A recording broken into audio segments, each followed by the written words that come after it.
We've all had that fantasy. Usually it hits on a Sunday night, right around the time the scaries set in before a work week or a school week.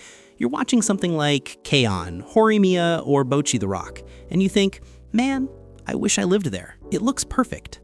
The lighting is always golden hour. The background music is a gentle lo-fi hip-hop beat or a whimsical piano.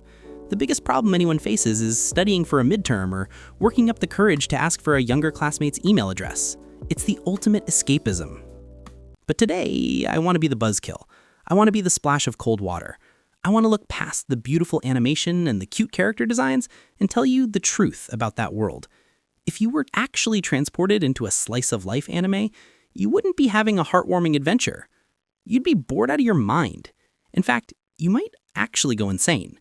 We tend to focus on the highlight reel, the fireworks festivals and the romantic confessions, but we forget the hours, days, and weeks of absolute nothingness that happen in between. Here's why living in a slice-of-life anime is a physiological nightmare masked as a dream. Let's start with the thing everyone wants, the romance. This is usually the main selling point. You imagine the intense eye contact, the dramatic kabedan against the wall, the pink sparkles floating in the air. But in a slice-of-life world, romance operates on a timeline that defies human biology. In the real world, if two people like each other, they usually figure it out within a few weeks or months. In anime, you are signing up for the Heisei era pacing. You are signing up for a world where holding hands is considered a third base activity that requires 3 seasons of build-up. Imagine actually living this. You have a crush on the cute girl or guy next to you. You confess. In the real world, you get a yes or a no. In this world, a firework goes off at the exact moment you speak, or a truck drives by, or they suddenly fall asleep. The universe itself conspires to keep you in a state of romantic purgatory. You would spend 2 actual years, 730 days, agonizing over whether your crush sharing any racer with you means they want to marry you. You would be trapped in a cycle of misunderstandings that could be solved by a single 30-second conversation. But you can't have that conversation because the laws of physics in this universe demand that every misunderstanding must last at least 4 episodes. It's not cute, it's administrative torture. You'd be 30 years old before you got your first kiss, and you'd probably pass out from the adrenaline when it happened. You would spend your entire youth blushing at the mere concept of indirect kisses via a soda can. It's exhausting just thinking about it. Next, let's talk about the structure of your life. In the real world, life is chaotic. Random things happen. You might take a spontaneous trip or pick up a new hobby, or just stay in bed. In a slice-of-life anime, your existence is bound by the holy trinity of anime events: the beach episode, the cultural festival, and the Christmas party. This sounds fun until you realize it is essentially a time loop.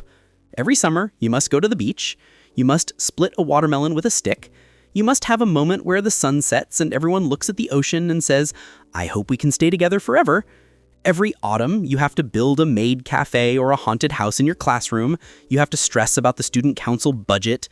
Every winter, you have to visit a shrine in a kimono and drink sweet sake. There is no variation. There is no travel to exotic lands. There is no saving the world. Your entire life is a checklist of cliches. After the 3rd year of this, you'd feel like you're stuck in Groundhog Day. You'd be standing at the cultural festival, holding a tray of yakisoba, thinking, I have done this. I have said these lines. I am trapped in a simulation. The predictability would rot your brain. Humans crave novelty, but slice of life is built on the comfort of repetition. Living it would feel like eating vanilla ice cream for every single meal. It's delicious the first time, but by day 100, you are begging for a steak or a vegetable or just something spicy. Now let's address the most statistically probable outcome of being isekai'd into a slice-of-life show. You are not the main character. We all imagine we'd be the protagonist. We'd be the one sitting in the back corner of the classroom by the window, the glorious protagonist seat. But statistically, you are classmate C. You are the guy whose face isn't even fully drawn. You are the mob character. Imagine living in a world where interesting things only happen to one group of 5 friends, and you're not in the group. You're just sitting at your desk, trying to do your math homework, while 3 rows over, a girl with pink hair is screaming because she forgot her lunch, and a guy with blue hair is accidentally falling face first into her chest. You have to watch this every day. You don't get the sparkles, you don't get the background music, you just get the noise. To you, it's not a romantic comedy, It's a public disturbance. You'd be trying to study for university entrance exams, but you can't concentrate because the main cast is having a dramatic misunderstanding about chocolate in the hallway. You would become the grumpy teacher. You know that teacher in anime who is always yelling at the main characters to be quiet? You think they're the villain? No, they are the only sane person left. That would be you. You would be watching these colorful characters live their best lives while you are stuck in the gray background, literally just filling space so the classroom doesn't look empty. Let's dig deeper into the psychology of boredom. Why do we play video games? Why do we watch action movies? Because we crave conflict. We need stakes. We need to overcome something. In a slice of life world, the stakes are aggressively low. Oh no, it's raining and I forgot my umbrella. Oh no, I burned the cookies. Oh no, I gained 2 pounds. These are the catastrophic events of your world. Without a demon king to fight, without political intrigue to solve, without a zombie apocalypse to survive, your brain would have nothing to latch onto. There's a concept in psychology called the hedonic treadmill. Basically, humans return to a baseline level of happiness regardless of what happens. If you live in a world where the worst thing that can happen is a bad test score, that bad test score will feel like the end of the world. You will become fragile. You will lose your resilience. You'd be sitting in your room staring at the wall thinking, is this it? Is this all there is? Just tea and homework forever?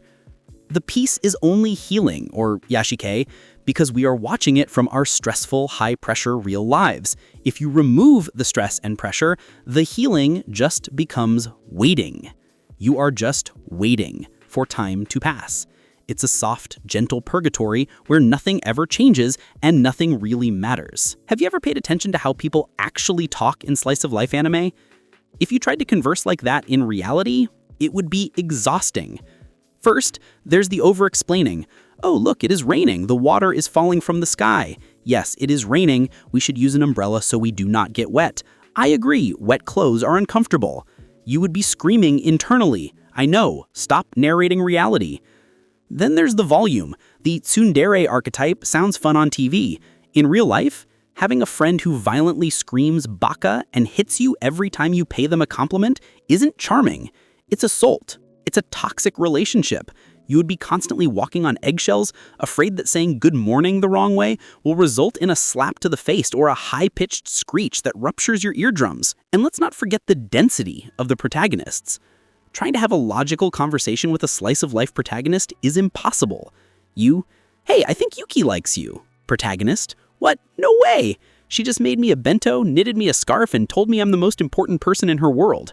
She's just being Canadian nice. You would lose your mind.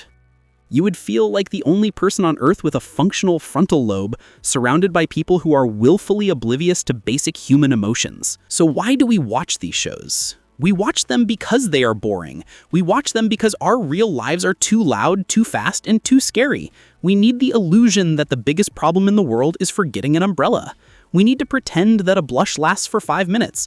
We need the idea of boredom because our reality is too stressful. But that magic only works because we are the audience. We are the voyeurs looking in. If you broke the fourth wall and stepped inside, the magic would evaporate. You'd be left with a repetitive, slow, frustratingly dense world where nothing truly changes. You would crave a dragon attack.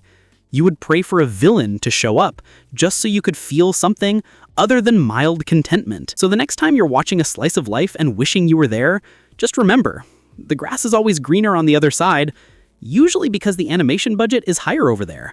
But you really don't want to mow it every day. Thanks for watching.